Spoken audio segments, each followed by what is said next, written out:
Hello everybody and welcome to Finesses Ministries. Today we have a story time. I know. I did a story time sometime last year or last 2 years. I don't know.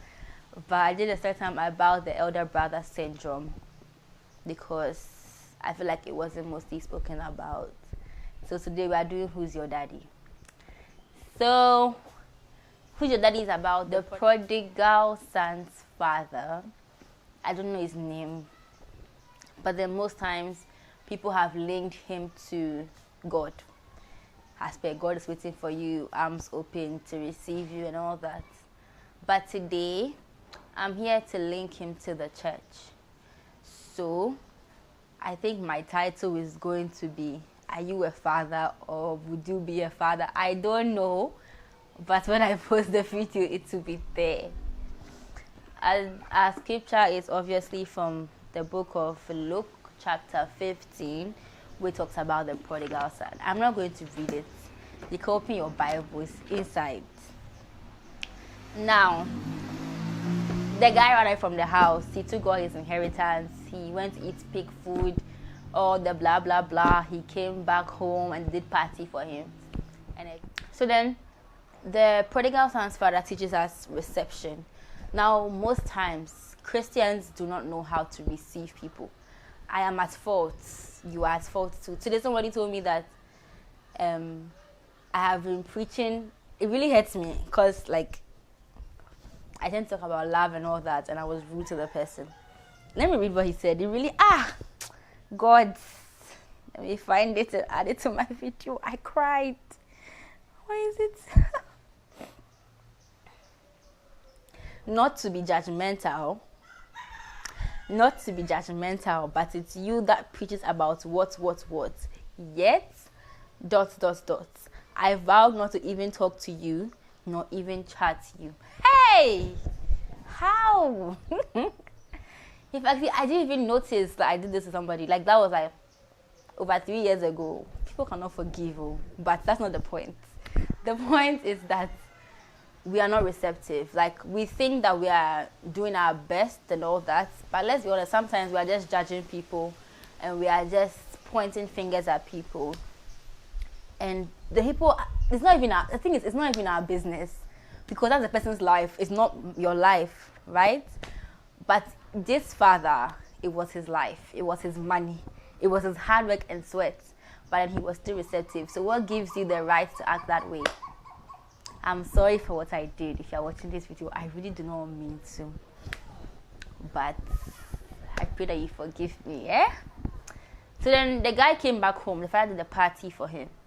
People leave the church and then they come back and we say, oh, I told you so. Oh, okay, I've done that too before. Hey, what kind of person am I? We see somebody in church, the person makes it, the person goes out, the person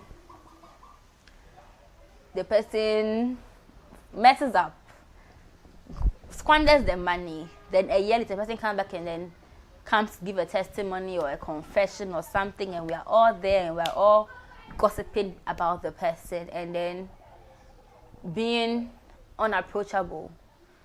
Now, the person knows that he has messed up. Let's be honest. For the person to gather courage to come to church, that was a big deal. Because you don't know what was in his head. Even when my father annoys me, or when I annoy my father, and I'm going to say sorry, it's messed up because I'm thinking, hey, what if daddy is angry? Will daddy beat me? Will he give me money? Hey, will he disown me? All those things. So already know the person is not okay mentally or even physically. He was eating pig food, for crying out loud. He was not in his best state.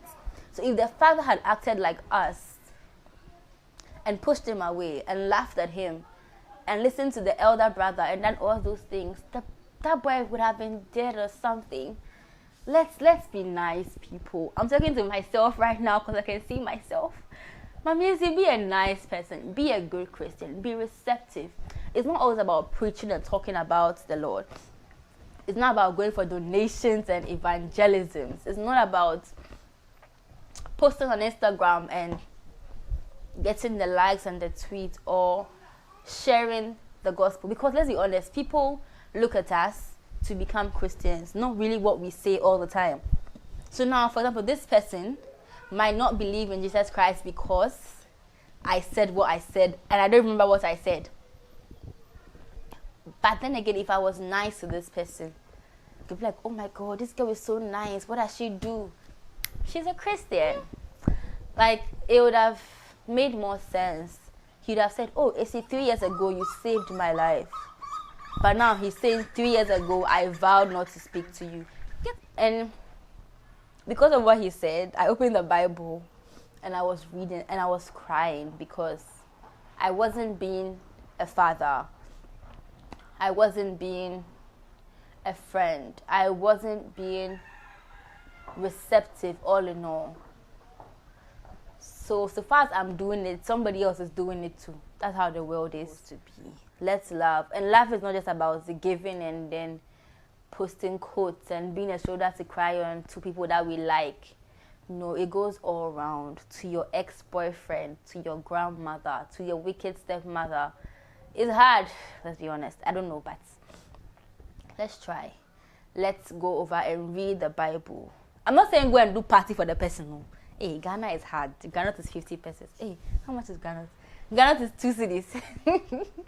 But we cannot afford to kill the best cows. No, we cannot afford to maybe pay school fees or something. But you see, the words that we speak, the way that we act, the smile on our face, it makes us pretty and it saves a soul. Just imagine the money this boy could have given me for all my donations and the support he could have helped me with. And because of my misbehavior, imagine this person had also died. Hey, God. The person actually spoils my entire day today, honestly. So from today, I'm going to be a good father. I'm going to be a good Christian. I'm going to love and be receptive. I'm going to try and do a party for somebody. That's a lie, but yeah. Speaking of parties, please, we're going to be 5 years. Are we already 5 years? When am I posting this video? Either we're already 5 years or we're going to be 5 years. So, happy birthday to us. Thank you very much for watching. Don't forget to do what you're supposed to do.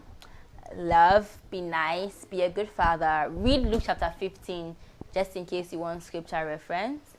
And stay beautiful.